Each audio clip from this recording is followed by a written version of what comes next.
अध्याय 509 कौन समर्थन करता है और कौन विरोध करता है। झांग यी की अपेक्षाओं के अनुसार ही सब कुछ हुआ।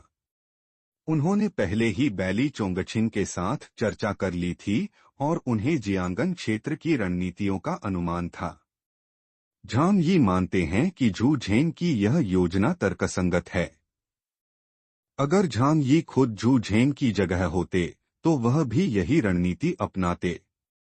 झांग यी को लगता है कि अगर जियांगन क्षेत्र को अलग अलग और अनियंत्रित तरीके से लड़ने दिया गया तो जल्द ही क्षेत्र बिखर जाएगा। अगर उस समय बाहरी आक्रमण हुआ तो उसका प्रतिरोध करना असंभव होगा। व्यक्तिगत रूप से झांग यी को कुछ आपत्तियां हैं, लेकिन वे इतनी गंभीर नहीं हैं।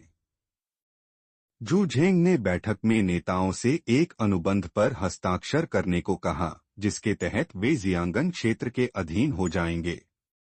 झांग यी ने इस अनुबंध पर हस्ताक्षर कर दिए क्योंकि वह जानते थे कि भविष्य में यह अनुबंध उन्हें रोक नहीं पाएगा।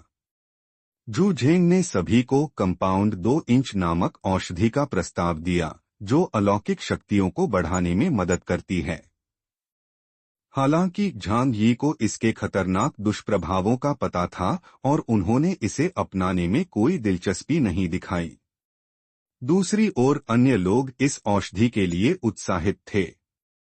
इसके बाद झू झेंग ने एक नई चुनौती प्रस्तुत की। 13 जापानी रोनिन योद्धाओं ने लिन्हाई शहर पर कब्जा कर लिया है। जो भी इन रोनिन को हराएगा उसे 10 खुराक कंपाउंड 2 और पूरे लिन्हाई शहर का नियंत्रण मिलेगा। इस प्रस्ताव ने सभी का ध्यान आकर्षित किया। झांग यी ने इस स्थिति को गहराई से सोचा। उन्होंने पाया कि झू झेंग खुद की सेना को जोखिम में डालने के बजाय बाहरी शहरों की सेनाओं का उपयोग कर रहे थे।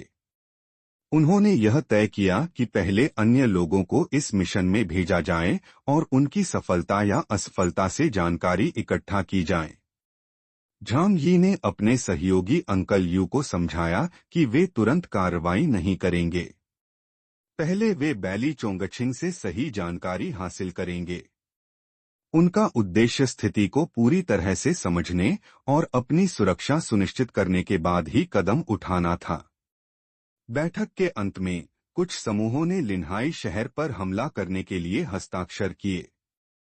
झांग यी चुपचाप वहां से चले गए, लेकिन उन्होंने यह सोच लिया कि यह मिशन कितना खतरनाक हो सकता है। 13 रोनिन पूरे लिन्हाई शहर पर कैसे कब्जा कर सकते हैं? क्या वे जियांगन की खोजी टीम जितने शक्तिशाली हैं? यह अध्याय झांग यी की व्यावहारिकता और गहरी रणनीतिक सोच को दर्शाता है। वह बिना उचित जानकारी के कोई जोखिम लेने से बचते हैं और हर कदम सोच समझकर उठाते हैं।